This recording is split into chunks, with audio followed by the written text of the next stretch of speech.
The Dr. Ray Podcast is a co-production of Ave Maria Radio and EWTN Radio. Here's today's monologue with Dr. Ray Guarendi.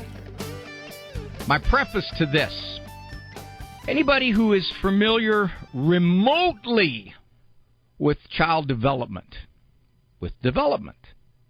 recognizes a truism that has been in every way supported by the research, by theories, by observation, and that is that adolescents and teenagers, as a group, are particularly influenced by peers. Absolutely. Saw a survey done some years back where the kids were to list the number one influences in their lives, and those contrasted rather radically with teens in their 1940s. But the number one was peers. The influence of peers, how to think, how to act. And if you've been alive for any length of time, you see this yourself. For example, in my earlier days as a psychologist, I saw a fair amount of eating disorders. Anorexia, bulimia. Don't see anywhere near as many now. But there for a while, it was very high-profile adolescent struggle, especially among girls. Cutting isn't at the level that it was some years back, but it became very much an adolescent teen sign of distress. Cutting. Is that my phone? Yeah, there we go. The biggest one probably is tattoos. Tattoos have become the de jour of peer imitation among young people. Young adults. If you don't have a tattoo, you're a rebellious sort. And not only do you have just a little flower on your ankle, you got your whole arm and your back and your legs and everywhere that you can put something tattooed. Is this not a sign of societal imitation? It's huge. It's everywhere. Anytime they have someone in a high school commit suicide, and particularly if they have more than one, the counselors stand at the ready because they know that kids have a tendency to lean toward what other kids have done or are doing. So, this brings me to the statistics that were just sent to me. Where did this come from? Oh, it's a Gallup poll. All right, so it wasn't some fly-by-night bunch. This is roughly the last 10 years of what they called traditionalists, the people born before 1940, that's a 6.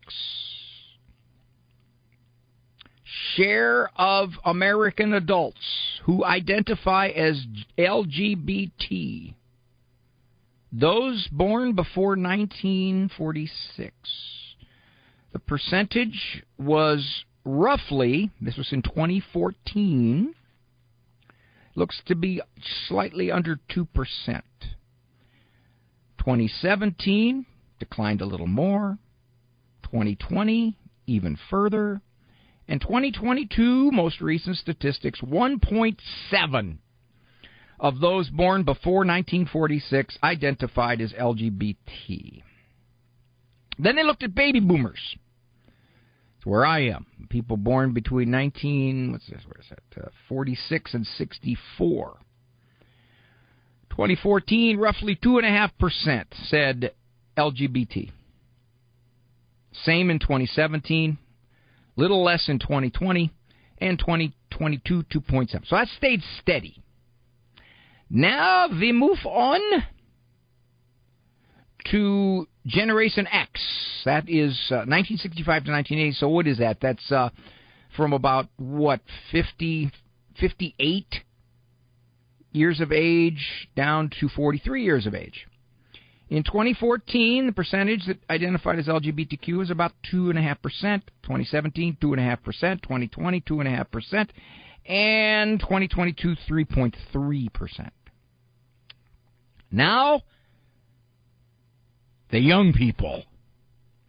Millennials, 1981 to 1996 birth date. So what is that? That is 27 to 42.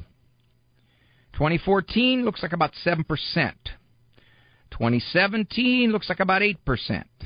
2020, 9%. 2022, 11.2%.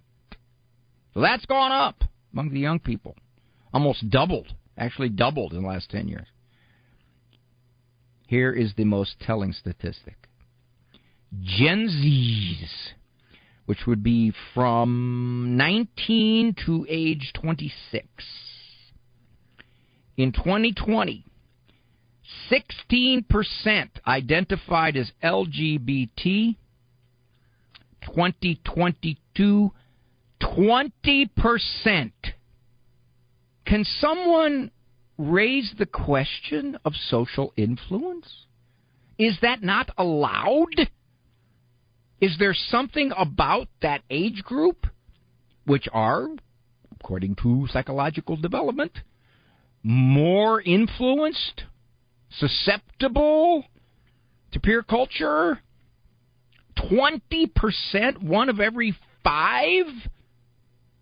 That group also happens to be the group that is most immersed in social media. So it isn't just their immediate peer group that tells them how to think and how to be attracted to what.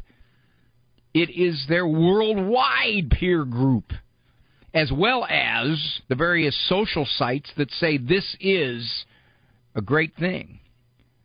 Psychologists will also tell you that anything that the culture approves of gains in strength and frequency.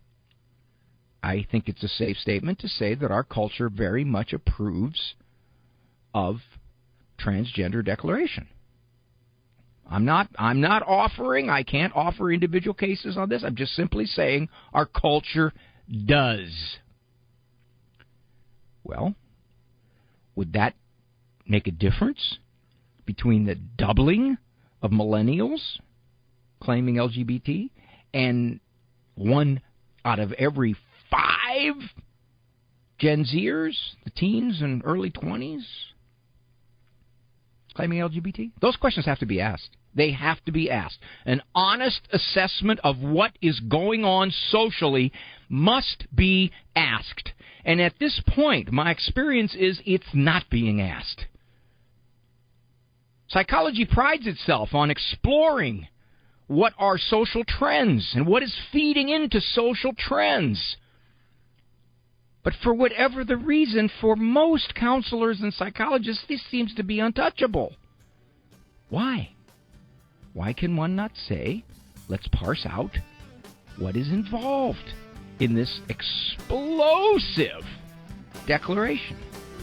More of Dr. Ray's monologues can be found on his website, drray.com. Monologues as well as full-length programs that the doctor is in can be heard at AveMariaRadio.net and EWTN.com/radio.